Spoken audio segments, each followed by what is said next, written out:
ఉండే విధంగా దుర్గమ్మ తల్లి ఆశీర్వదిస్తా ఉంది. ఇది చాలా సంతోషం. ఇలాంటి కార్యక్రమాలు చూసినప్పుడు ఏదైతే ప్రజలందరూ ఉన్నారో వాళ్ళందరినీ ఆరోగ్యపరంగా, ఆనందంగా, ఆదాయాన్ని పెంచుతూ అందరినీ సుఖ సంతోషాల్లో పెట్టాలనే ఆలోచనతో ముందుకు పోతున్నాం. ఈరోజు చిన్న పిల్లల్లో కూడా బ్రహ్మాండమైన స్ఫూర్తి ఉంది.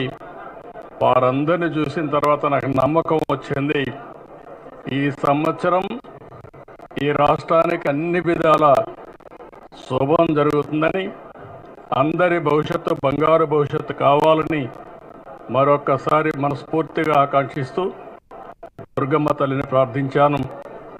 ఈ సంవత్సరం నుంచి తెలుగు వారికి అన్ని జయాలే ఉండాలని మనస్ఫూర్తిగా ఆకాంక్షిస్తూ మరొక్కసారి అందరికీ అభినందనలు, ధన్యవాదాలు, శుభాకాంక్షలు. Thank you.